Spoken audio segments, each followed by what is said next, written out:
Good evening, ladies and gentlemen, and welcome to the Tuesday night edition of the Real Chat Daddy Show. I am your host, Chat Daddy. Glad to be here with you guys on a rainy first day of September 2020. For those of you all that are in the Chicagoland area, I'm sure I'll get a show of hands. How many people really thought you had woke up to November 1st today?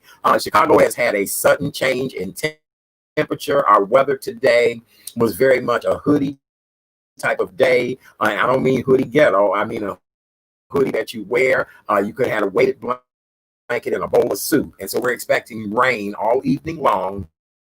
But it is supposed to get a little bit better over the weekend. And then the meteorologists are forecasting that the next following week will have even more fall-like temperatures. All right.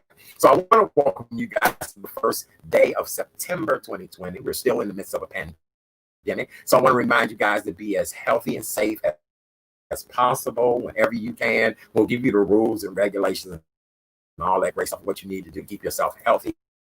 Coming up on tonight's show, our very special guest co-host is a young man, not even 30 yet, and he's a blues singer here in the city of Chicago. He has a wonderful story that he will share on how he became a blues singer, what inspired him. He also is a career coach. He helps people to make decisions about what type of careers they would like to go into. And as you guys all know, the unemployment rate here in the United States is through the roof right now. And so he's going to share some job tips tonight that could possibly help you land a job during this pandemic. And then, as you guys all know, the Labor Day weekend here in the Chicagoland area is the official wine and dine. Well, wine and dine, but it's the wind down to summer. And we all enjoy the African Festival of the Arts, which is now celebrating its 31st year. But because of COVID-19, the African Festival of the Arts will now go virtual. So this will be an event that people can enjoy free all over the world. And so tonight we have representatives, performers, and artists who will be a part of the 31st annual African Festival of the Arts. And I know the one thing that I'm gonna miss is my shea butter, my body oils. This is when I get ready for ashy season every Labor Day weekend. But I digress. I'll tell you guys how I was able to rectify that situation. Our guest co-host tonight, as I said before, is a young man, not even 30 yet, and he has made some tremendous strides in his career just as a blues singer. He's completed college. He even became a radio talk show host, all before the age of 30. Ladies and gentlemen, please welcome to the show my good friend. We call him Brother Jacob, but his name is Jacob Schultz. Give it up for him, you guys. Brother Jacob, hey, how are you? I'm doing good. How are you, Chat Daddy? I'm doing well, Brother Jacob. I'm always just honored and excited when I can catch up with you. I know you're a busy young man and you have a lot going on, but whenever I talk to you, I almost feel as if I'm talking to an old soul. And I think that's what you are, Jacob. I just think you're an old soul. I mean, who at your age wants to be a blues singer? You know what I'm saying? Introduce yourself, tell everybody a little bit about yourself, and then let's get into the fact that you've been a blues singer since you were in your teens, correct? That is, well, yeah, that preteens, if anything. Yes, that is correct. I've been singing the blues. I lost count now, but over 15 years, I have been singing the blues. I started when I was 12 or 11 years old, I should say. And that was at the Chicago Blues Festival when I made my debut with the legendary Dietrich Farr. We did a Blues in the Schools program, and that was my first performance ever, public performance with a school group from, I went to Oscar Mayer Elementary. People think I'm joking. They asked me, did I go to school and make hot dogs, learn how to make hot dogs? And I said, no, but it was named after Oscar Mayer. And Yes, so, yes. so I, that was my first time performing, and that was a great experience for me. And I never looked back since. The I always share this story with some of your listeners, and for people that don't know, I grew up listening to the blues as a child. I was 9 years old, sneaking, listening to Purvis Band playing the blues in the middle of the night and calling him. He didn't really. I mean, if you were an adult man, you couldn't call him, but a child was different. And so I'd call and request a song and say, "Can you play some Coco Taylor or whatever?" And he go, "Who is this? Who is this little boy calling me on the phone, talking about he want to hear some blues?" And so I met him one day. This is kind of how my story started. I met him because they were doing a birthday party for a guy who turned 104 years old named Wow. Junius Gaither. He was a Okay. listener for the station. And I went there. I met Mr. Span. I introduced myself. I said, "I'm the young man that's always calling you. I'm Jacob." He goes, "Oh, yeah, I know you. I know you." And so him and Carl Wright was down there. Purvis said, "Come down tomorrow and see me at the Museum of Science and Industry." He said, "I'm going to be speaking about the blues." They had this big blues exhibit down there. And so I went there and I met him. And through Purvis, he introduced me to another guy named Billy Branch, who's a Yeah. well-known Chicago and Great guy. international blues artist, Great guy. Grammy We Award. love Billy Branch. We do. He's a Yes, great man. He really is. Yeah. Shout out to Billy absolutely. Branch. Yeah. That's right. I call him my Uncle Billy, my Uncle Billy. So, Billy, I met Billy, and I met a professor from DePaul named Caleb Dubé, and it was from Billy when I met him. I had to be 9, and I was just trying to listen and try to sneak out and figure out how can I hear some blues. Through Billy, I got to go to blues clubs with my mom and go to his shows. And so that's how it started. And then so when I did that blues festival performance with my school group, it was like it shot off from there. I the blues So, bit me and I couldn't let go. Brother Jacob, wait a minute. Again, as I said, I always feel like I'm talking to an old soul. How does a 10 or 11-year-old know that they want to sing the blues? I mean, was your life so depressing? Did you even understand what the people were saying? I mean, like everybody now knows what WAP is saying, but the blues is usually. I mean, like I love Coco Taylor, but if you listen to her, she talking about carrying a switchblade and talking about cutting a couple of people, and Lord knows I agree with her. But how does a 10 or 11-year-old even come to that conclusion? Ooh, that's a good question, and I would like everybody says because you're not the first person to say it. I am. Everyone says I'm an old soul and I've been here before. I used to. I remember I was at the House of Blues, and this was on a field trip. This was before the blues festivals, right around the time I met Purvis, and we were going there to learn about the blues. That's all we were doing. We were going to learn about it, and they had a band down there that held a jam session. And at that jam session, they were inviting students to come up and they'd sing this song that they had taught us earlier in the day. And so they brought all the kids up there like a big old choir. And I was standing there, they were pulling students out to do a little solo. And so I was feeling the music and it was really feeling good.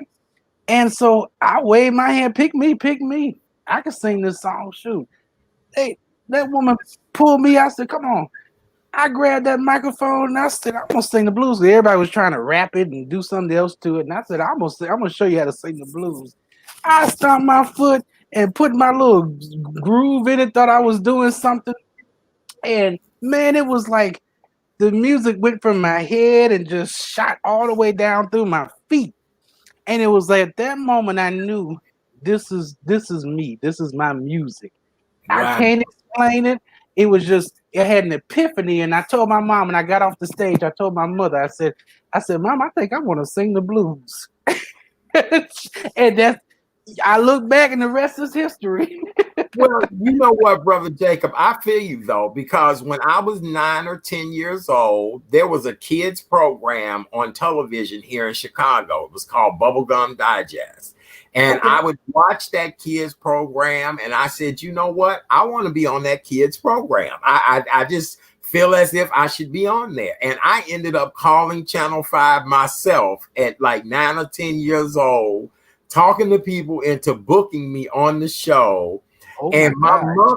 my mother didn't even believe me until the letter came in the mail proving that I had a guest appearance on that show. And I knew at the age of 9 or 10 that I was destined to be a star. It was just everybody else around me didn't believe it. You know what I'm saying? But I knew at the Absolutely. age of 9 or 10 that I was destined to be a star. Yeah, that's amazing that you had that ability. But blues singer. So now let me ask you this, brother Jacob. How popular were you? You know what I'm saying? Like in Boy Scout, because I mean, a blues singer is not something you just hear a young black man say. You know, your age. You're absolutely right about that. And you know, I have to tell you, I was always unique when I was younger, and I used to walk to the beat of my own drum. And so everybody else was listening to rap and hip hop, and I listened to some of it too. What I don't want anyone to think I won't listen to anything but the blues. But the blues was definitely my first love. That was and so you know, when it came to music, I just didn't relate to people. And some people thought it was funny and quirky, but you know, I was like, I don't care, I want to be different anyway. Everybody knows all the, you know, the latest artists and stuff. I'm gonna be cool and different. That's what I wanted to do. And over the course of your career, how many blues artists have you met face to face? I mean, you've actually developed great relationships with these people. Like when any of these people ever pass away, you're able to post a picture, do a tribute of them. You able to shout out mama them, they wife, kids, everybody. So how did that progression go? And how many artists did you meet over a course of time? Oh gosh, I know so many, and I still know so many artists. You know, Chet Daddy, I have so I met a lot of artists through performing, and I was sitting in with a lot of different artists. So I'd sit in with Billy, and when we say sit in, that meant you know Billy would have a show, and he said, "Come on out, I'll let you sing a song on my show or whatever." And so I would just start meeting folks. But blues artists are so accessible. When I was young, I remember meeting Coco Taylor, and I felt like, you know, for some people, like if you meet someone who's a part of the Beehive, and they meet Beyonce, that's it. That just they made their life. And for Right. me, that was meeting Coco Taylor. You know, I was part of the Coco Club. That was Cocoa Butter, whatever I'll call it something. That was my club. And so when I met her, all I did was go to the blues festival. And she had a tent because they had a nonprofit organization called the Coco Taylor Celebrity Aid Foundation. And Coco would come out every year if she was in town, and she would sign autographs and take pictures with folks and stuff. And so I went to the festival. I met Willie Dixon's wife because I recognized her from a documentary on the blues. And I said, "Aren't you Willie Dixon's wife?" Now, again, I was a little kid too. So, again, everybody looking at me like, "Who are you? And how do you know me? And what do you know about the blues?" I told her, I said, "I love Coco." She said, "I'll introduce you to Coco." Boom. She said, "Come the next day and I introduce you." I said, "Okay." So I went on down there with my godmother, and I met Coco. Coco said, "How old are you?" I said, "I'm 12." I think I said I'm 12 or 13. I don't know how old I was. I think it was 12. And she said, "What's my name?" I said, "Coco Taylor." And she said, "Well, come on over here, baby. Give me some sugar." So Coco was so easy to meet. She didn't have all the paparazzi and security and everything. But I'm like, this is the queen of the blues. This is the queen. This is the Wayne Dang Doodle queen herself. And Yeah. so through the years, I have a good relationship with Coco's family, but then through the years, I would just be in the right place at the right time, going to the festivals, going to the clubs. Which God, I hope that our clubs can stay open during this pandemic. Where our clubs are really going through a big crisis right now, as a lot of places are. Right. And I was hanging out in the clubs, but then, as you know, I started a radio show. You did. Um, Yes. and that was with UIC Radio. I started out there, and it was called. I still have it going. It's called Blues and News with Brother Jacob. It's on Buddy Guy Radio, Oh, and no. yes, and so when I started it, I just started reaching out to all these blues celebrities that I admired through the years, and I call them and I say, "Can I do an interview with you?" And they were so happy because nobody was calling them and stuff. So I'm meeting people like Denise LaSalle. I think I had her last interview before she passed, and Wow. Lattimore and Dorothy Moore, and just legend after legend. They all just were like, they were happy to meet with me. So I meet them and interview them. Bobby Rush, and then I have their phone numbers and text them and can email them, and so it really helped foster some more relationships. That's why I love media. I love what we do because it Yeah. gives you so much more access to people. Yes, it does. It really does. Well, Brother Jacob, I'm so glad that you're here with us tonight. I'm excited. It's amazing to watch you from the first time I interviewed you on radio to now you having your own show, to now you've even graduated from college, and now you're helping people to find work. And so I just think that's so beautiful. So let's get into tonight's news, and then we'll get into you a little bit more. So as of today, Illinois health officials announced 22,961 new tests were performed over the last 24 hours. That's the lowest single number of tests given since early July. Illinois Department of Health public officials also announced 1,492 new cases of COVID-19. Unfortunately, we had 39 additional fatalities as related to COVID-19. And the 39 deaths reported today is the second time in less than a week that the numbers of new COVID-19 related deaths have reached levels not seen since July 25th. That's when we had 41 people confirmed as of dead. Illinois health officials also reported 37 additional deaths on August 26th, which was just a couple of days ago. As far as the number of people who are currently in the hospital, we have 1,513 patients who are hospitalized with COVID-19, and we have 362 who are in intensive care and 146 who are on ventilators. So, Brother Jacob, how have you been dealing with this whole COVID thing? You are that young demographic that y'all don't give no damn. You ain't wearing no mask. Y'all sitting out partying, drinking, having a good time. And we saw down in Alabama where all those people came up positive at the University of Alabama. So how are you as a college person, recent graduate, and you work on a college campus, how have you been dealing with this? That's a great question. And like you said, because I'm an old soul, I guess I'm acting more like my generation, be a soul. Right. Because right. I don't go. I haven't been going out to a lot of places. I feel like the most of my excitement is at the grocery store at this point, and so, and I have to be careful because, this disease is, because there's so much information we don't know about it.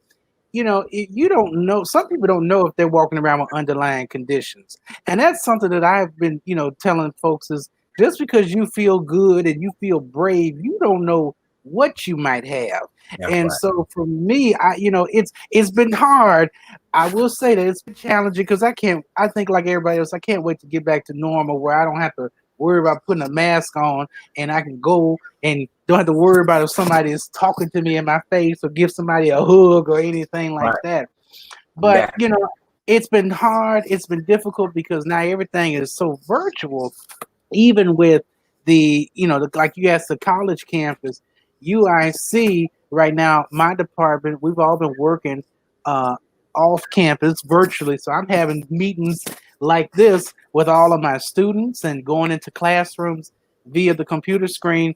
And, trying to figure out ways where I can still talk and engage with people because, when you're used to going to work or you're used to going to anywhere, it usually, you see someone, you walk by their office, you speak and hi and whatnot. When you don't do that, you don't go out your house and you don't make the initiative to call someone or talk to them, you lose that. And so I've been trying to make sure that I call people and try to keep in touch or send them a message or do something. And I think that's what's helping keeping me sane too. Very good. All right. I agree with you too. You've got to stay interactive. Now more than ever has been a great time to pivot, learn different things. When this pandemic first started, I took 2 online classes. I've been doing a lot of work around my house, getting things together, making them comfortable the way I want them and things like that. And then, as you said, I try to get out at least twice a week to get air and socialize and, that type of thing. So, yeah, I get it. I really do. So, I'm glad to know that you're being safe. What about other people your age? Are they trying to be safe as well, too? Or they out here, they being ratchet, they being bougie, ratchet, and nasty? I've seen, especially if you recall, all those house parties that were happening on the west side and the south side.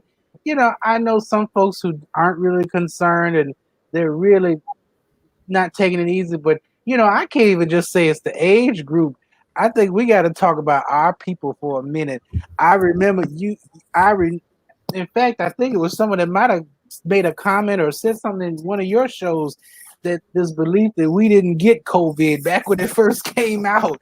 And That's it's right. like, I was like, you are just as likely to get COVID too. And so when I go to the grocery store, I go to Jewel over on 35th Street and over on 60th and Cottage Grove sometimes.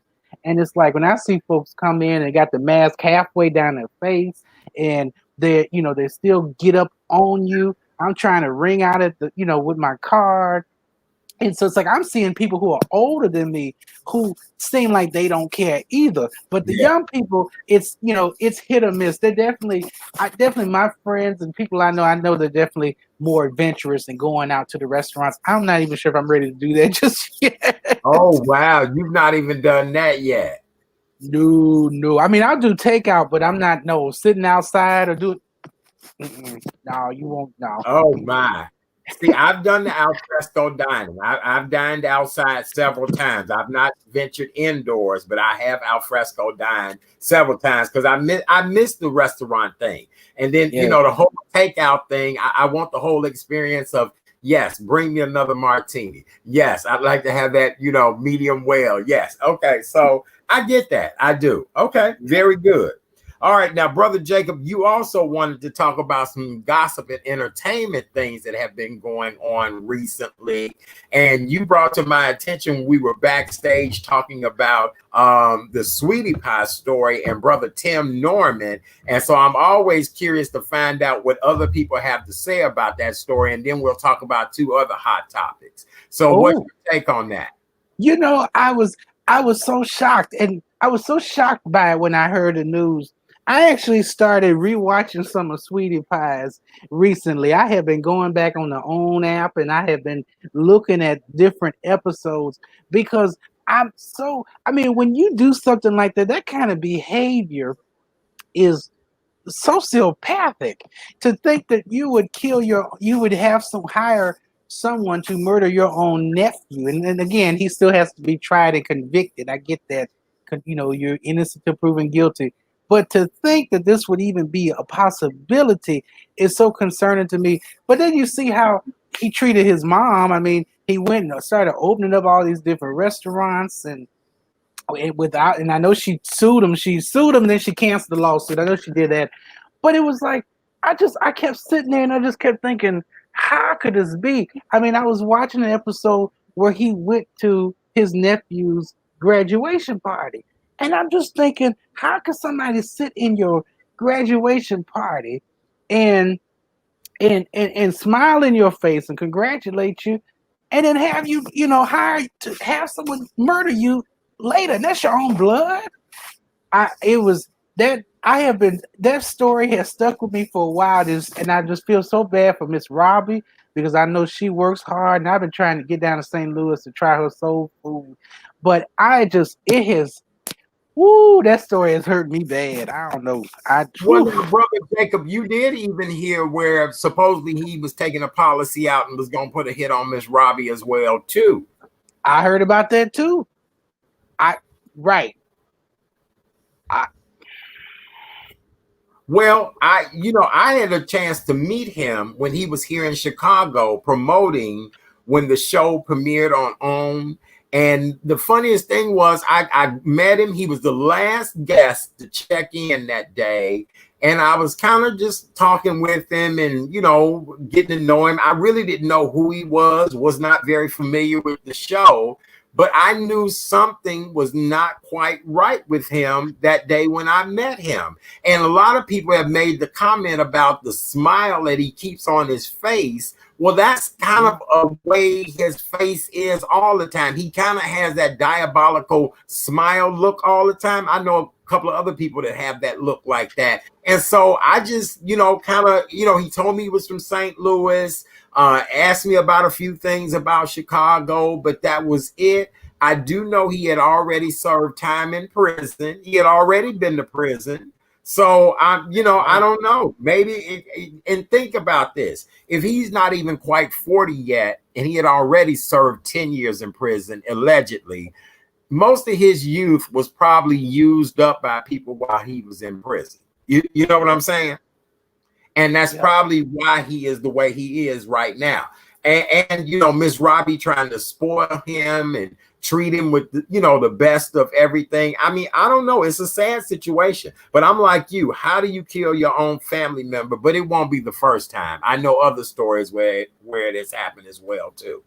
Ooh, Lord, I keep Miss Robbie in her prayers because it's definitely, I can't imagine. I know she was traveling to Mississippi to go see him as he was waiting to be extradited, and I just, I don't know. I just, you never know who it is. That's right. Look, you can write a blues song about it, brother Jacob. You really can. I'm telling you. Listen, I want to move on to the next news story. R&B singer and former star of Sister Sister, Marques Houston, over the weekend married a 19-year-old young lady who he met a year ago.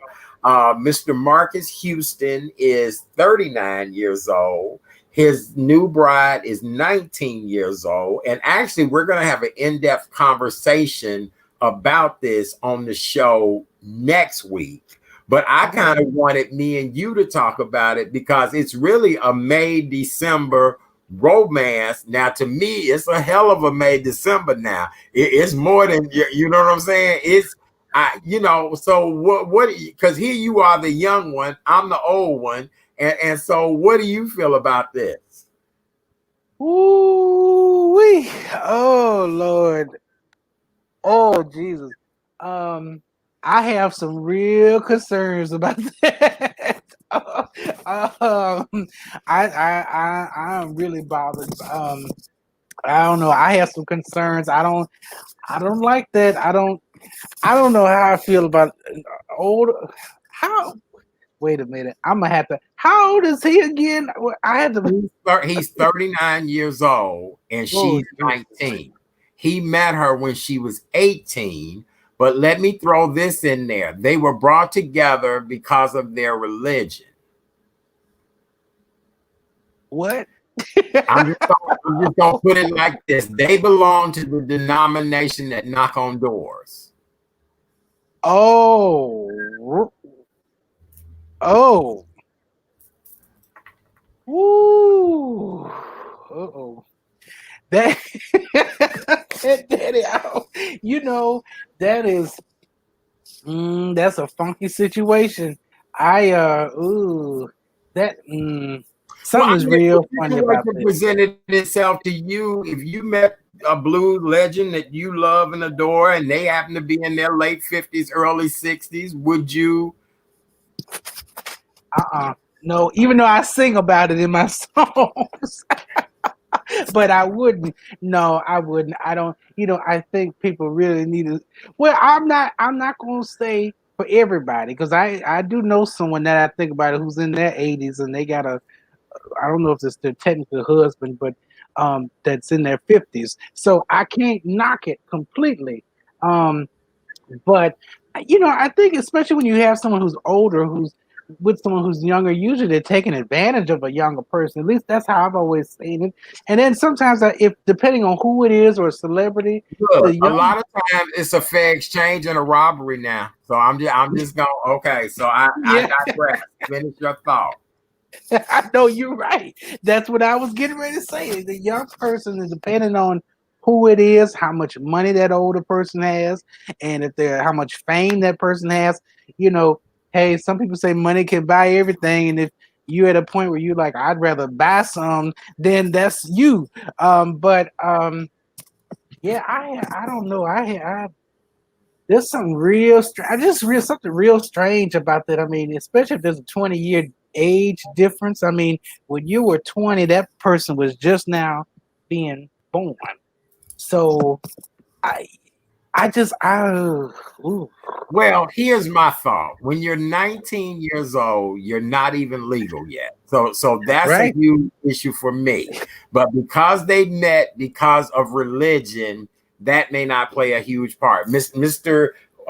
Marcus, he may Marcus Houston may not be a drinker. He may, I get that. But for somebody like me, I need you to be at least 21 years old, and I need you to at least be legal about a lot of different things. 19 years old to me is just not I don't know. And so next week I'm actually going to have a group of men on and we're going to discuss Ooh, that, because I do know quite a few people, brother Jacob. I mean, I'm in my mid 50s, and quite a few of my friends, male and female, that are in their late 40s, early 50s, are meeting people that are, mid 30. I know some that even met some, late 20-year-olds, things like that. And so, with our relationships being so unequally yoked in this day and age, and then Black relationships being so disproportioned, it makes me wonder, because again, I'm not opposed to younger. I'm not. I don't necessarily think I'd work with somebody my same age. Hey, and it, and I have to say it all depends too on, I guess, in my way I look at it. I think it all depends on how, again, how much younger and what are our intentions. I can't say that love, you could very well find true love in certain situations. I this for this one in particular, I'm a little concerned about, but I do understand. Again, and I think you saw that lady. Your Mary Lane is her name on Windy City Live. You Yes. know, they had been Oh, together. you Her and did. her, yes, they've been together for decades. I know at least 20 years or So so. she's in her 80s and her man is in his 30s. 50s, I think, but I 50s, think, 50s. He's in his but 50s. they've been together for at least 20, maybe longer than that, years. And so, you have to, hey, some things do work. And so, and I think it depends. Again, thinking about Tim Norman, again, you don't know other people's intentions. So having to make sure, being mindful of, is this person, which I think is hard in this day and age when you're trying to do a relationship. Can I trust this person? And, trust is always a big issue. And so Yes, I think, yes. and I think that we have to look at trust. And, when someone is interested in you, you have to think, is this person really interested in me, or is it interested in something that I have? And Right. so, and that's another blues song right there. Yes, it is. Well, look. One night I have to sit down. I got about 10 blues songs I can share with you. You just have to get them out there for me. Make sure I get my royalties. Make sure I get royalties now, brother Jacob. But I at least have 10 blues songs I can share with you about my personal relationships. Well, before we move on, let's talk about one other relationship that has been the talk of the town for the last 24 hours. Actress and comedian Niecy Nash got married over the weekend. Niecy Nash married singer Jessica Betts. Niecy Nash is now married to a woman. She's in a same-sex loving relationship. Don't worry, next week on the show, I have a whole discussion surrounding that topic as well, too. But because Brother Jacob is our co-host this evening, I want to talk about that. Now, Brother Jacob, Niecy Nash is 50. To my understanding, Jessica might be your age or maybe a little over 30. And Niecy has children that are in that age range. As well as Niecy was married to an ordained minister for years who is the father of her children. And she just recently got a divorce a year ago from a gentleman that she had spent several years with. And Jessica was the vocalist at their wedding. Oh my. Ooh. Wait a minute. I was doing good till you added that last part. Oh, I told you. If I'm gonna bring it, I'm gonna bring it. Look, the Rona Barrett of the ghetto. I'm finna bring it. I'm finna tell you. Ooh. Right? Yeah. Ooh. I know. Ooh. I know. Everybody doing the hell in a handbasket. Yes. Ooh. See, I have no problem with her. I'm not even gonna go after the age thing. I have no problem with her orientation either. But if she's been around, something. I smell something. I smell some bitches burning. Well, all I know, Brother Jacob, is next week I have a group of women who will be coming on that have been in various stages of a relationship with a woman, whether they were in a relationship with a woman and now have gone back to men, whether they have, it's going to be an interesting dynamic on this show one night next week. I promise you that, because I've got to get to the bottom of this, because I just think it's interesting that, Niecy, and this is not the first time. I know many situations where people have jumped ship, as they would say. And I have had a couple of people tell me, and I had to clutch my pearls. And I also thought they were going to have to call a paramedic for me when they told me, because I was like, did I miss something? Did I miss something here? Did I? What? You what? Right. So I don't know. So any closing thoughts on that, Brother Jacob? Well, and in this case, you have to ask yourself, is this was she jumping ship or was she covering up? That's the real question. Because I can't wait to tune in next week, because I might have to hear that. Yeah. All right. That is a funky situation. Woo. Okay. With that being said, I want to welcome you guys to the Tuesday night edition of the Real Chat Daddy Show. I am your host, Chat Daddy. I am here Monday through Thursday evening from 7 until whenever we get tired. We usually finish between 8:30, 9 o'clock, sometimes 9:30. Who knows? This is a reality news entertainment show. Everybody who's a part of this show are all just people that love to talk and bring the message and the word of hope and inspiration to all people who tune into this show. Do me a favor, go over to YouTube and subscribe to this show on YouTube. It's really easy, simple. All you have to do is go to the Real Chat Daddy Show on YouTube, hit that subscribe button. It's free. I won't be bothering you for anything, but you'll be helping out quite a bit. Also, if you go to Facebook and like the Real Chat Daddy Show on Facebook, there too, you can help out and help grow the page for the Real Chat Daddy Show. Don't forget, we're now on Twitter and Periscope at Chat Daddy on Twitter. So please go and follow me on Twitter if you can. The show actually has its own Twitter as well too. It would be the Real Chat Dad, DAD1 is for the show. So please do that and support and do whatever you can to help out with this show. We really do appreciate you. And don't forget my website, 24 hours a day, 7 days a week, therealchatdaddy.com. Everything you need to know is right there. And I'd appreciate you guys taking a visit over to that website. Where our guest co-host tonight is Chicago iconic blues singer Brother Jacob. In his teen years, we talking about 10, 11, before before he became a teenager. He fell in love with blues music. He's probably one of the youngest blues singers I know. He's the pride and joy of Chicago. He sang with some of the largest blues greats ever. He's interviewed them. He's a college graduate. I'm just very proud of him in many different ways. And so tonight, he's going to switch hats from blues singer and performer to actually career coach. As you guys all know, unemployment is at an all-time high, and many people are looking to find work. And the job search is not the easiest thing. Brother Jacob, I'm signed up with about 6 different sources to plug me jobs, and only one sends me emails now talking about how you doing, Art? How's it going, Art? So tonight, Brother Jacob is going to talk to us about the job search thing. Go right ahead, Brother Jacob. All right. Well, I appreciate that. And I've been coaching, my primary experience is with coaching our business students at UIC, and I just kind of want to put that out there. But there are some general tips and that we like to recommend for people to use, and anyone can use it, whether you're, student, young, or old, it doesn't matter.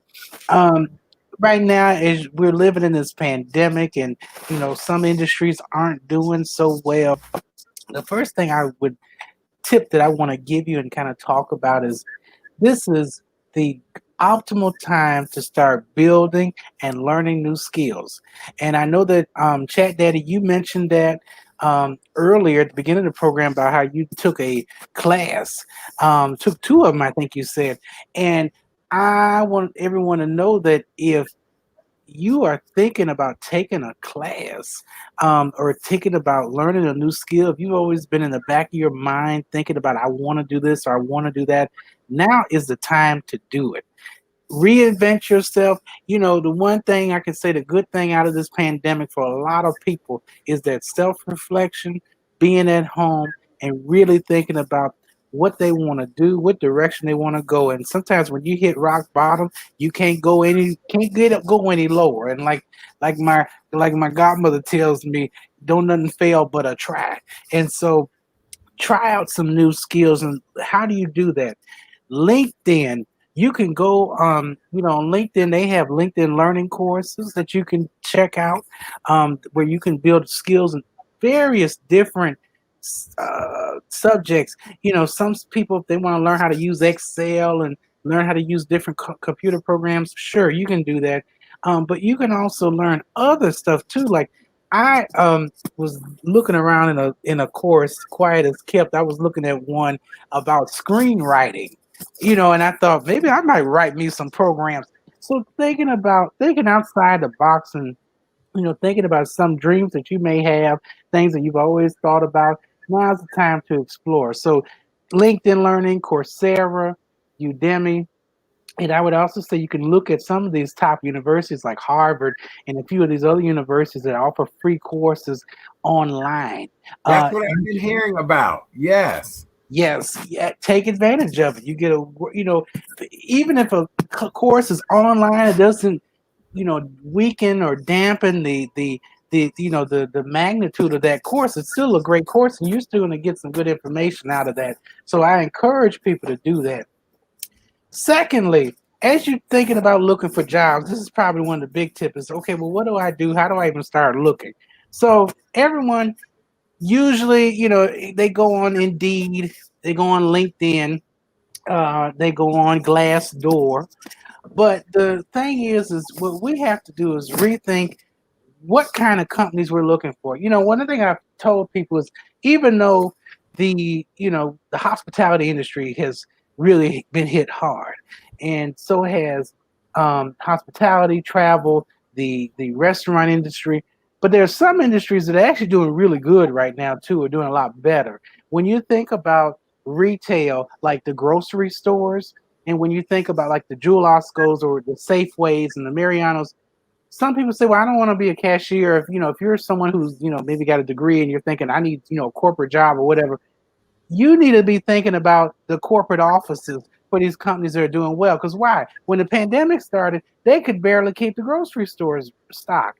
And so you had people, I mean, they were hiring people, not just cashiers and baggers, but there are also folks who need to run things in the back end. And so now we got to start thinking about, well, what industries are in demand? What else? Because of COVID, what is this? A health crisis. So I'm recommending people look into, okay, what about the hospital systems? What about the health insurance companies? There's a list I saw somewhere, and I'll be happy to share it on my social media.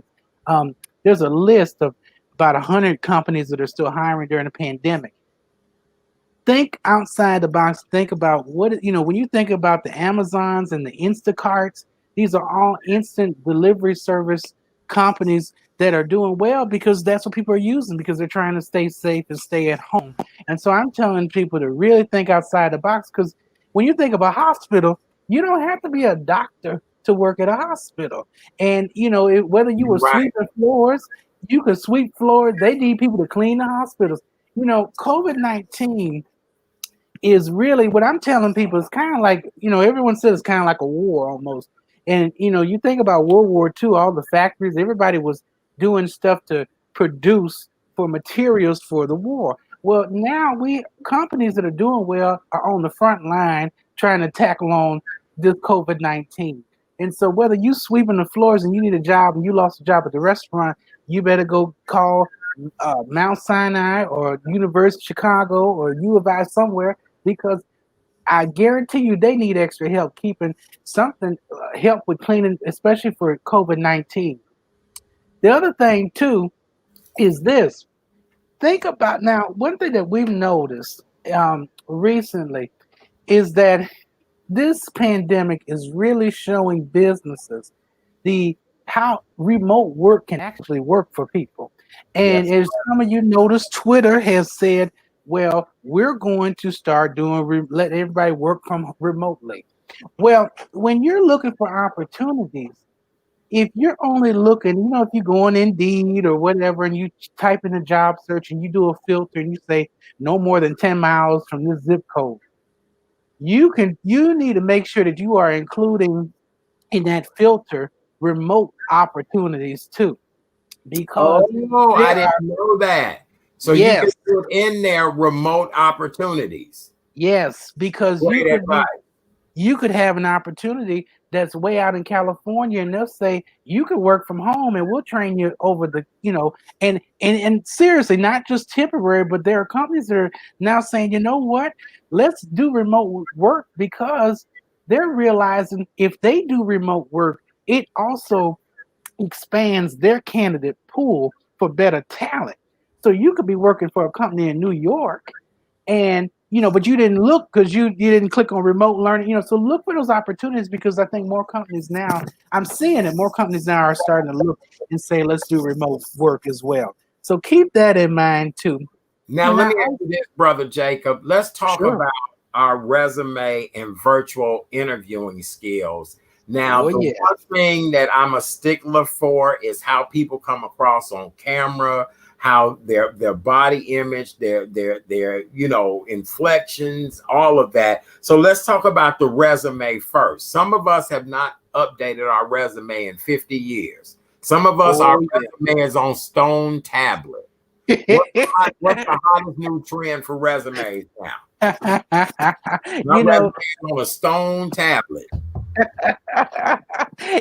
resumes are it, and you're going to get different advice from different career coaches, and it's also going to depend too on the industry that you work in. There are tips with regards to resumes, especially with depending on how long you've been working and what kind of job are you applying for too. What I've always advised people are the following when you're doing a resume. Now, typically, if it's for like a business role, you keep it to one page. If you have more, I say one page for every 10 years of experience. Some of you have been out here working for a long time. That's okay to have more than one page. But just because you have all this experience, you need to make sure it's also relevant too. A lot of times we just throw everything on there. And if you've been working for years and you've got stuff from when you were 16 and you were working as a cashier, maybe you're 40 years old now and maybe you're a secretary, maybe you're doing something else, that's not relevant. So what you have to do, this is one thing that I say, and this goes for cover letters too. First, you need to look at the job description, and you need to determine what are the skills that they're looking for. Read it, and usually what they have at the top is what's most important, what they're looking for. People don't always know that, but usually what they list first, and they may not say it, is what their most critical need is. And you want to make sure that your resume really points to some of the skills that they're looking for. So, or if they're saying that we need someone who can handle X, Y, Z, you need to make sure you have some kind of example in there that shows you can do that. If they're looking for problem solving skills or etc., a lot of times people want to throw, in a skills section, oh, I can do problem solving. I have this, I have that. I say those are transferable or soft skills that you need to talk about that in your experience. So don't just tell me problem solving is your skill. I want to see it. Where did you do some problem solving? Well, I solved problems with blank, blank, blank. That you want to be able to, well, don't start off with I. Please don't do that. But that's how you want to do. You want to show it off in your experience. The other thing with resumes is I'm telling people too, on one hand, while you want to make sure resumes are relevant, they should be customizable for the position. So when you're at home, you need to make a master resume that has all your experience from whenever, because as you apply to different jobs, you don't want to submit the same one unless you think it's relevant to that position. But you also don't want to lose any of your valuable experience that you have. And so it's important that people document what they do. But I also say too, while you're working, document what you're doing, especially when you start working on projects and stuff. We call it career journaling. Document what you do, because a lot of times we go through it, we working hard and we don't even think about what we did. And then when it's time to put our resume together, we don't even have the tips. We can't even think about, well, what did I do? And so you have to really think hard. So keeping track of what you do when you're working is important, but then making sure that your resume is in reverse chronological order and making sure that it speaks to the job description at hand. And so, and making sure that it's, if you're have more of an advanced role, or even if it's not an advanced role, you need to make sure that you are not just selling yourself short. Like if you've been a cashier and you put on there the bullet point cash register, no, you need to put on there, I process credit and cash payments, while delivering excellent customer service. You see how I took that and expanded that? We can't sell ourselves short no matter what kind of roles we've had. So we should never dummy down our resume, Brother Jacob. No, I wouldn't do that. Brother no. Jacob, that's why I can't get a job, because my resume says star, star, star. And I just want to pour a cup of coffee. I just want to pour coffee. I want such a mindless job. It's not even funny, Brother Jacob. So what would somebody in my situation do? Well, here's the thing. The other thing that I'm going to tell you is this. Now, for a star, it'd be a different story, because one thing I say, it's also about who you know. Don't go out there applying everywhere and being blue in the face till you're blue in the face. Talk to people. Go on LinkedIn if you haven't created a LinkedIn profile, or if you haven't brushed it up. So similar to the resume, if it's in the Stone Age and you create a LinkedIn page and you haven't even put a picture on there, it's time to brush that up. If you're not using it, you're really missing out, because that LinkedIn page can get you in connection. I mean, if you add your family, your friends, maybe people that you used to work with on your LinkedIn page, you never know who knows who. And you can learn about an opportunity because someone shared it, or because it's someone that maybe you went to school with them at one point. They work for a company that you didn't even realize they worked there. And so I think when you sorry, I'm laughing again, thinking star. I just want to pour some coffee. I think it's also about talking to people. Who do you know, working your connections? Joining groups, whether it's on Facebook or LinkedIn, joining groups on certain topics, or certain, whether it's in the industry service or whether it's, in marketing, joining these groups and really talking with folks and engaging with them. Because a lot of times, like I'm in some groups with what we call student affairs professionals that work for universities, and they post job opportunities. They're posting them now. And they post them because they know this is where, the folks that do this kind of work are. And so you never know what you're missing out, but you got to put yourself out there too. You really do. So we shouldn't be discouraged with the unemployment rate being as high as it is. No, and well, don't be discouraged. I know what it's like to have to um, do job searching, and it's tough. I mean, everyone's been there, and you can't let it get you down. And searching for a job is like a full-time job in itself. It can be. And I tell people, don't be discouraged. I say, hold on. We gotta say, hold on, keep the faith, like the song says. But start being creative. And also, another thing that I always tell people is, I've been telling people is, this is an opportunity again for you to tap into some stuff that you never thought of. If you have free time and you're trying to find a job, if you've got that dream about a certain side hustle that you've always wanted to do, or it could be your main hustle. I mean, I was listening to I was watching a Steve Harvey show clip a couple months ago, and he had my guy Gary Vaynerchuk on there. Yeah. Gary was talking about how he was telling the audience, he said something about, if you know that you make the best pumpkin pie, and Steve said, hold on now, you mean sweet potato pie? We talking about our people. and so he said, but if you make the best sweet potato pie, if you know that you make it and you make it real good and everybody always asks for it at Thanksgiving, Christmas, or whatever, you need to go ahead and make some and start giving them to people and start selling them. Market yourself. Put it out there. If you believe in yourself and believe in the talent and skill that you have, do it. Now is the time. But the other thing that I do want you all to know with regards to this sort of job searching right now, because certain industries are down, let's think about how we can transfer our skills somewhere else. So like Chat Daddy, for instance, I'm thinking, like me, I'm a media professional, we're media professionals. If I wanted to do a switch or I wanted to look for something else, I might think, okay, what can I do? Maybe I can go do some marketing for someone. Let me think about some companies where I can do some PR and help you get your public image together or something. Think about how you can even just in the interim, even just to get off your feet and help, if that means going to work for a hospital who's trying to do some branding for COVID-19 and they need some people to do marketing or PR, hey, let's go, let's do it. Thinking about how your skills transfer is going to be important. So sometimes we might work in industries we don't necessarily like, but we can still use our skills to our advantage. So I want to put that out there too. And so I'm sorry, I'm jumping all over the place. Wait, I didn't get you. Wait, because what you put out there was actually good. So wait, you were saying what now? Because what you said made a good sense.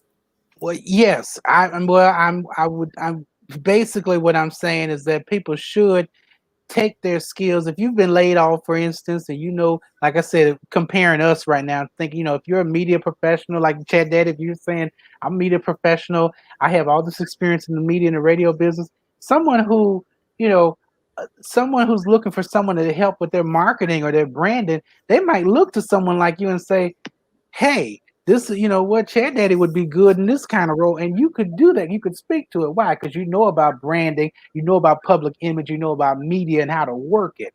And so if that meant looking at I know how to work, Jacob. I know how to work it. That's right. I know how to work it. So thinking about, what are the things that we do? And even if we, aren't working or we're looking for something else, how can I take their skill and transfer it somewhere else where at least I can do some good? And you never know, you might end up going to an industry and you really like it. And you're like, you know what, this is great. So that's just an idea, just a thought, but really thinking outside the box. But I need to go back to something else you brought up real quick because it's so important, the virtual interviewing. Yes. That is so important. I was going to bring you back to that. I was going to bring you back. Yeah. Yeah. Go ahead. That is so important because it's so important for a few things. And I apologize because I'm probably not showing the best example, but you want to make sure if there's quite a few things you want to do. One is if you need to make sure you're in a quiet room. When you're doing an interview, if you got a house phone, turn the house phone ringer off. You need to turn off all distractions. If the cat and the dog are barking and meowing, put them in another room somewhere or give them some food so they can be quiet. You don't want any distractions. The other thing too, though, is when you're in a room, you want to make sure you're not in a real empty room. Because when you're in an empty room, your voice starts to echo off the walls. And so you want to make sure you're in a room where you have some things in it. Like if you're in a living room, you got a couch and a chair and some things that'll help balance out the sound. Like now this room is not empty, so I don't have this weird echo, and that could be annoying when people are trying to interview you and hearing that constantly. The other thing is when you have a computer, when you're doing your interview, like for me, I would probably bring it up a little bit more like this. You want to make sure if you got to get a book or whatever, make sure that the camera is at eye level with you. And then as you're, interviewing, you want to make sure you're looking directly in the camera because for them, it looks like, and as you all are probably looking for you, I'm looking directly at you. And so you want to make sure you still maintain that eye contact. The other thing too is that you want to make sure that you keep. Um, People say your upper half should be good. I don't want to take a risk. Dress all the way up. Even you don't put on some pajama bottoms on your pants, because if for some reason anything happens, if that computer falls down, you got to get up for something. God forbid, because even that would be a distraction in itself. I do not want anyone. I don't want an interviewer seeing your underpants. So I'm telling people, make sure that you have that taken care of as well, having a full outfit, at least with pants. The other thing too, another tip that I would give people is also test your microphone, test your audio. When they give you a link of where to log in and whatnot, make sure you test all that. You don't want to log into there and to the system that they invite you to the Zoom or whatever it is, and then find out your mic's not working or your headphones don't work. Test all of that. Get that tested out ASAP. You want to make sure, other tips which are general, you want to make sure you have a, smile. You want to be friendly. Don't sit up there frowning even on camera. There are other tips for interviewing in general that I could give you. Having your elevator pitch.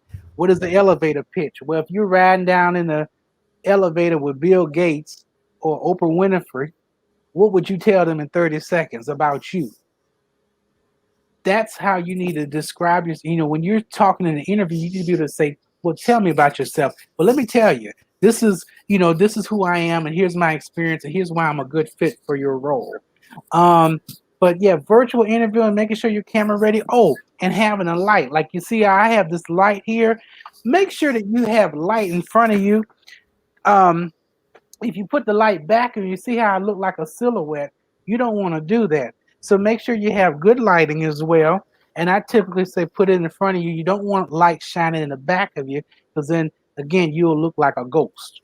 Brother Jacob, I'm so glad you said that about the lighting, because what I try to do, I love doing this show and I love having just everyday regular people on. But a part of my pre-check before the show comes on with all my co-hosts is that lighting issue thing. If nothing else, Chat Daddy gonna be sitting in some good light every night and looking right. And that's what I tell people. That lighting is very important. It really, really is.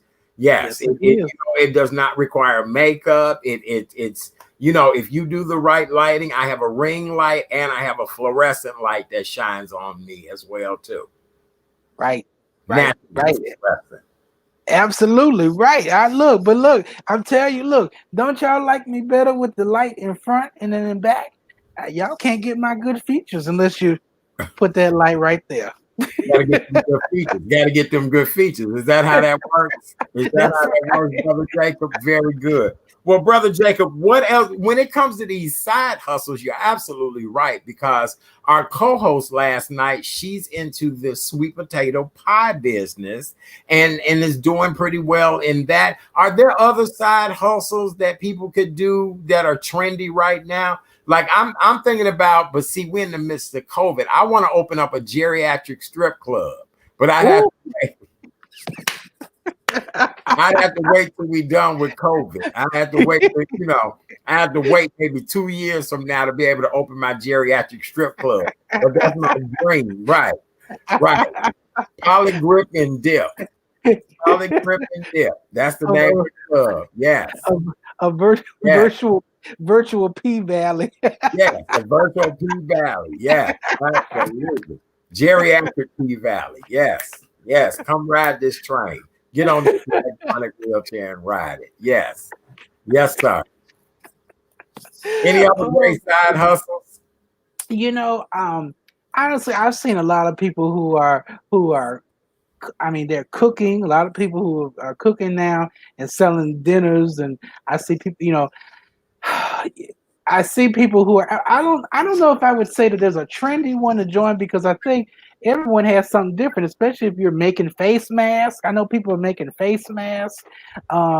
It honestly, I say if you see a need and you know you can feel it, do it. Like that. Hello, there you go. Now, where'd you get that mask from? Oh, we'll talk about the mask in a minute. Close up your speech and then we'll talk about mask in a minute. All right, so go ahead. So in closing, Brother Jacob, what would you most like for people to know and give us your closing thoughts?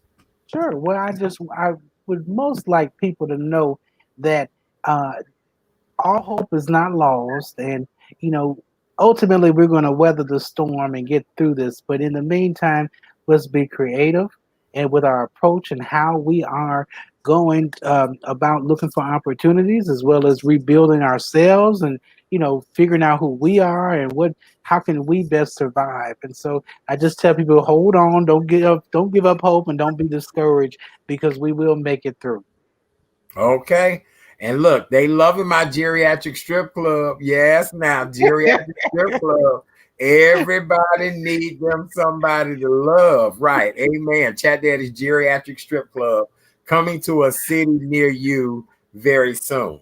Well, ladies and gentlemen, that was Brother Jacob Schultz. Brother Jacob is what we call him. And not only is he an incredible blues singer, but he also is a career coach. And he's doing a great job helping people to find their path. He works with college students, but I felt this was advice that everybody needed to hear tonight. Brother Jacob, you made me feel better about my resume because it just says star, star, star. And really, I just want to be, an everyday regular person. But this pandemic now, Brother Jacob, has allowed me to pivot and turn. And you're right. I am going to, the one thing I want to do is help people be better people publicly. And you're right, Brother Jacob. There are a couple of things that I could do to help people out. And I'm really excited about that. All right. That's what I'm talking about. Very good. Well, look, Brother Jacob, you got people that love you. They said great tips you gave tonight. Oh, wow. Yes, you gave excellent tips tonight.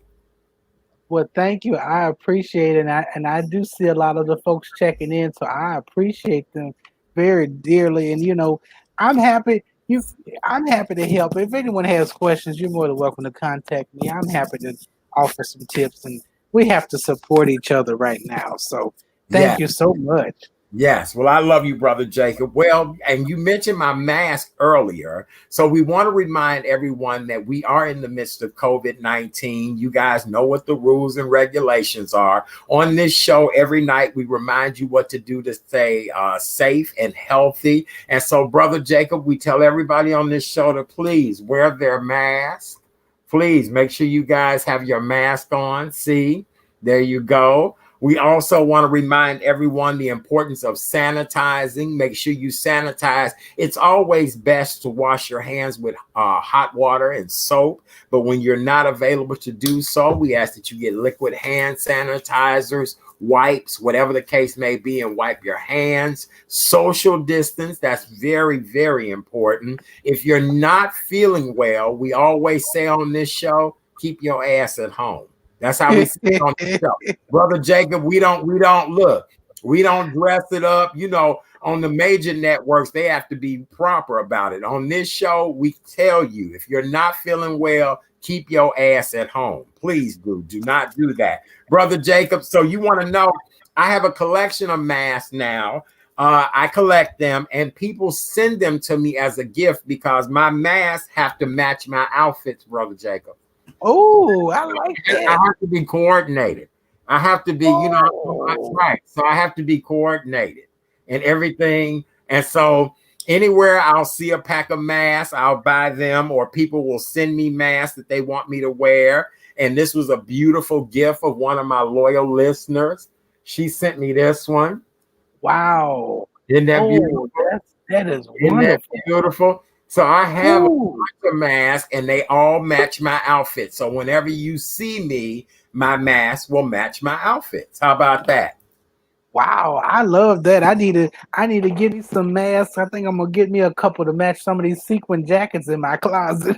Well, that's what you do because you're going to start performing again and you're going to be out there and you want the world to see you. And listen, these masks are not going anywhere anytime soon. People used to laugh at Michael Jackson for wearing that mask and them gloves. And now what are we doing? Wearing masks and wearing gloves. Long live different times of Michael Jackson.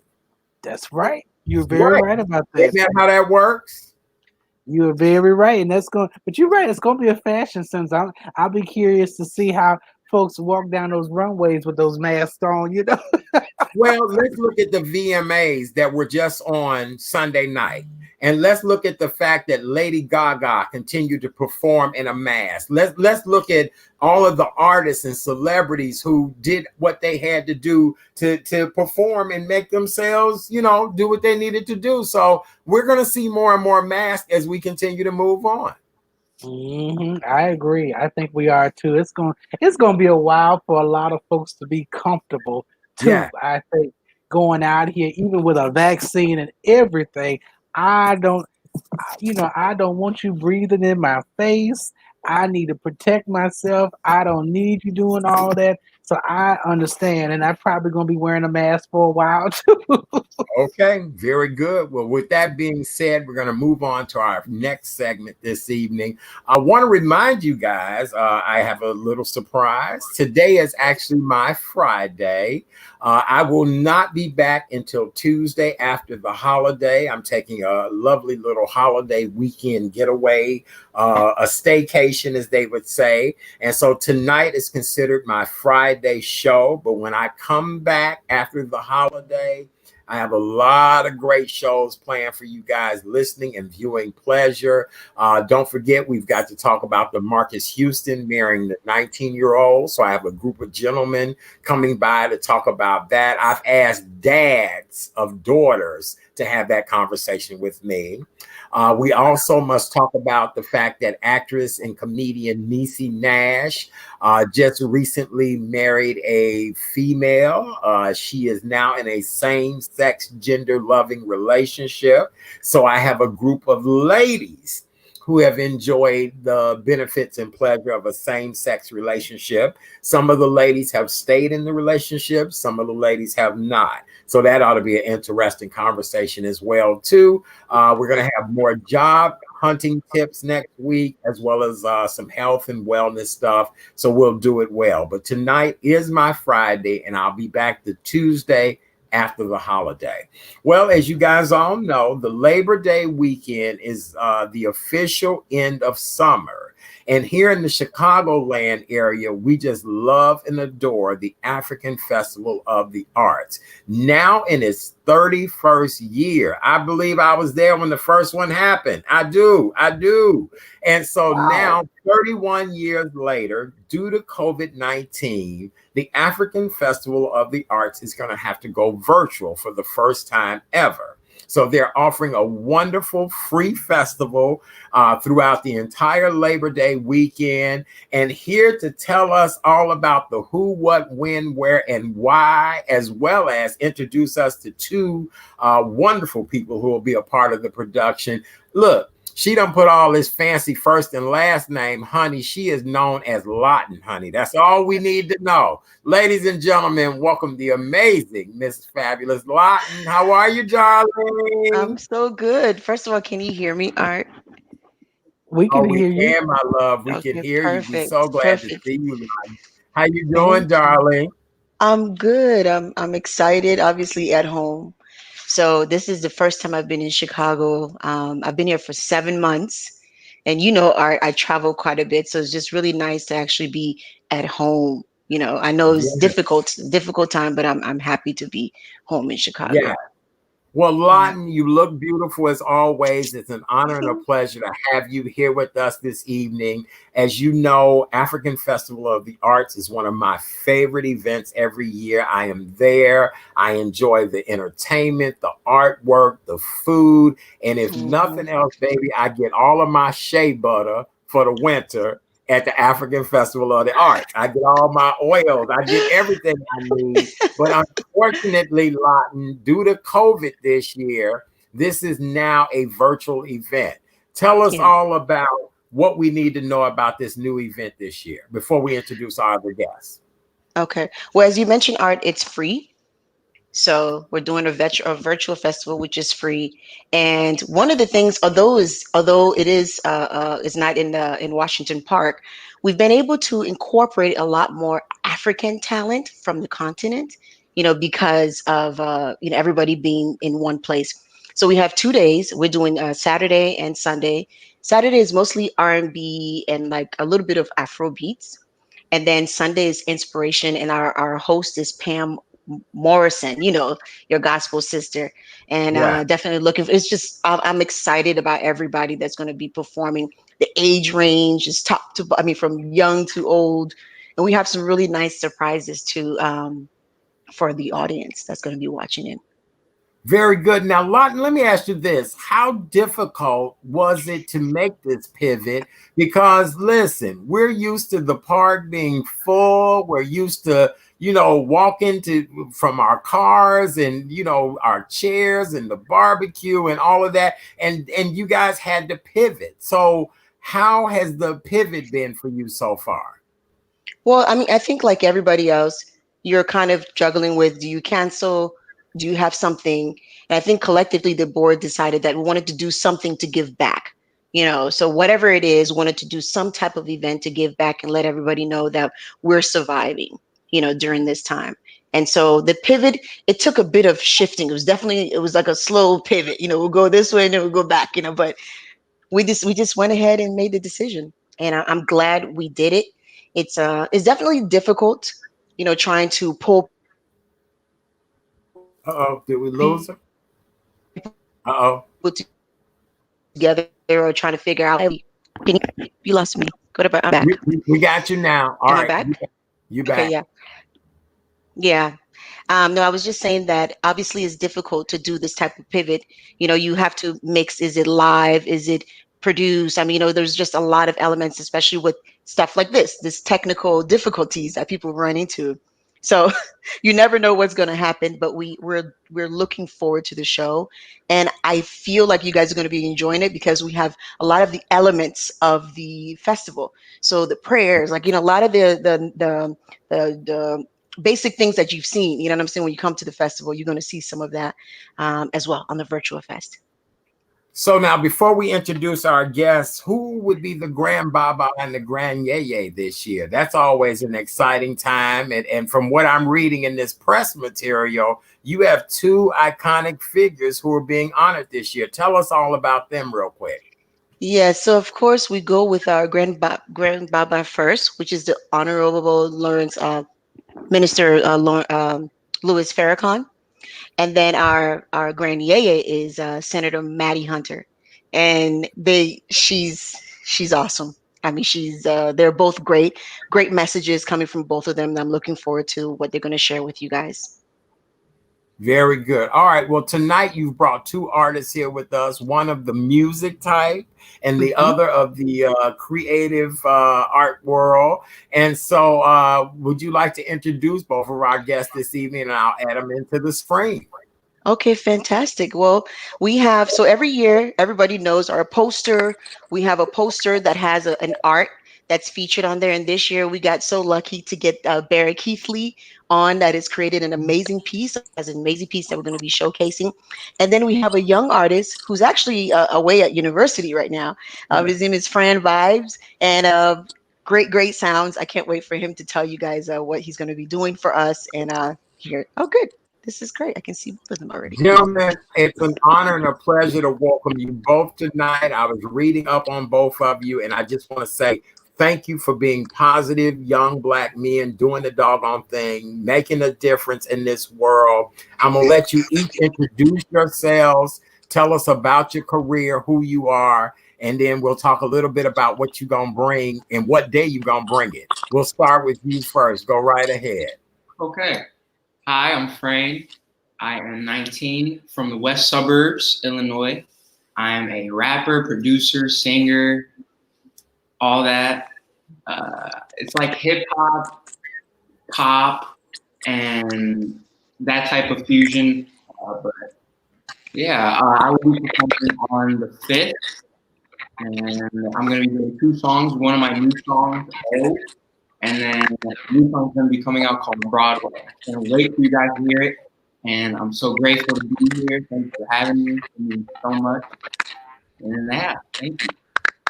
It's a pleasure. So let me ask you this. How's your social media following? Do you have a big social media following? It's not huge, but I love everybody that follows me. I love them all. It doesn't Well, have here's to the be, I don't deal. look at the numbers. Put them handles out there so we can follow you. Go right ahead. Put them out. Right there. Like it's the other way.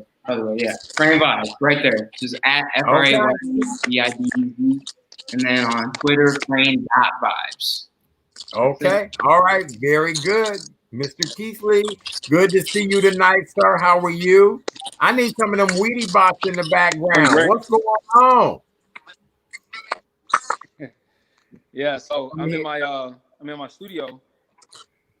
I'm in my studio, and in my studio we put we like to get real creative. I don't know if I can flip the camera around, but you can kind of see a few things that we've done inside of it. It's a lot of wow, a lot of displays. How nice! A lot of backdrops, pictures in front of. We just do a lot of fun things in the studio. A lot of creation. Okay. Tell us all about your background and your career. How long have you been in the world of art? Well, let's see.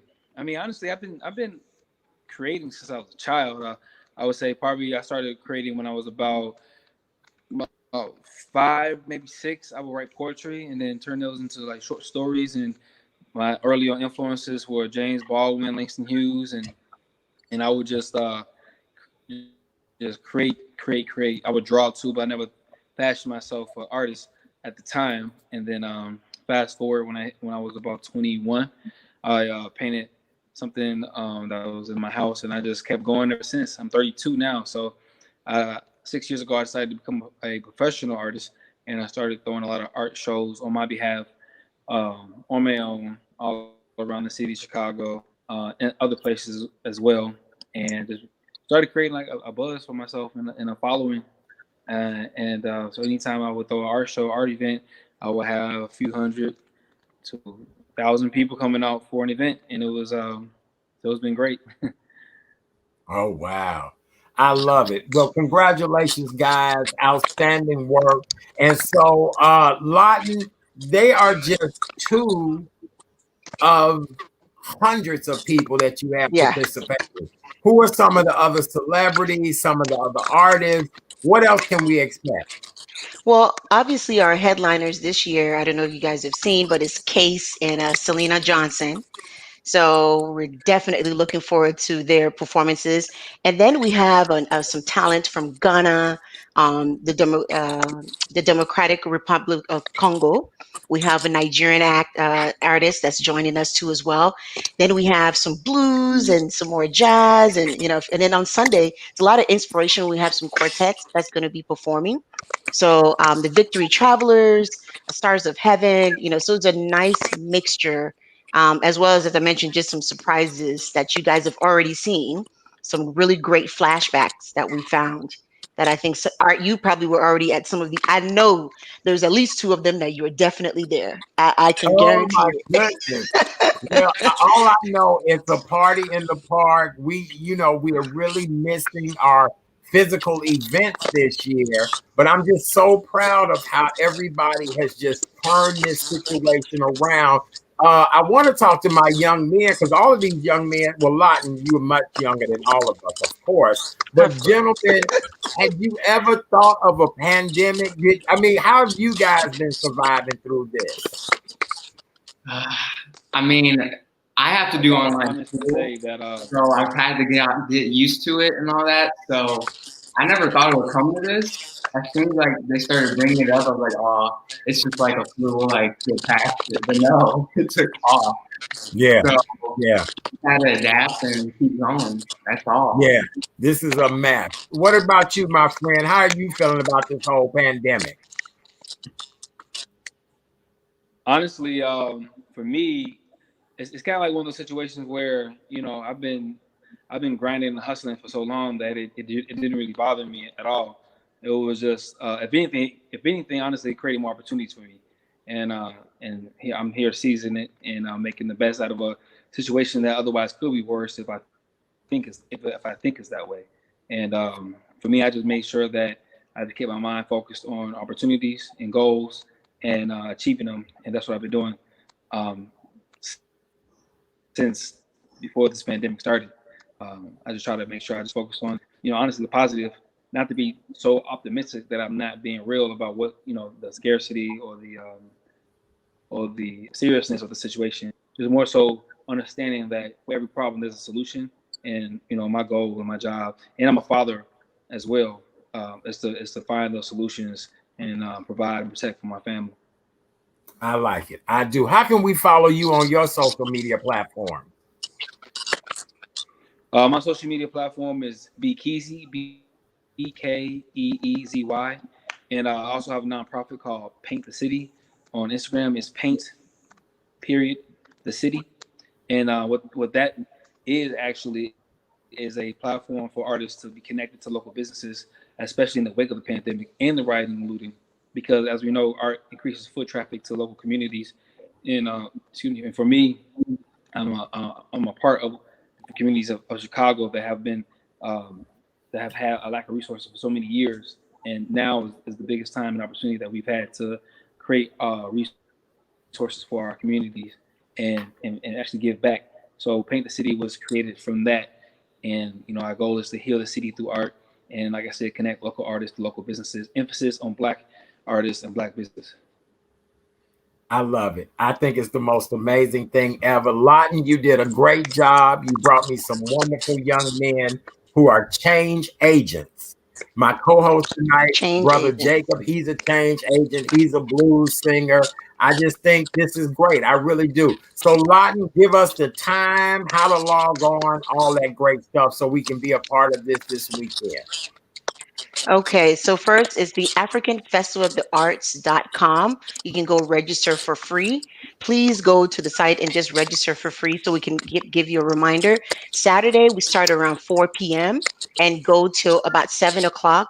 Sunday, we start about 4 o'clock as well, and just keep on going. But again, we're hoping all the technology works as expected, and we're definitely looking forward to having a wonderful event and a great mixture, a great celebration of African culture, and just the ability to bring us all together during this difficult time. Very good. All right. Well, in closing, I want to thank you guys so very much. It was a pleasure. If I could ever be of service to you all, if you have any projects, I definitely want to know more about painting the town. I think that's just great in many ways. Just continue, gentlemen, to do the right thing. As we all know, Black men are targets right now. We've been targets for a long time. And it just does my heart good to see strong Black men making a difference in this world. So God bless you both. Thank you so very much.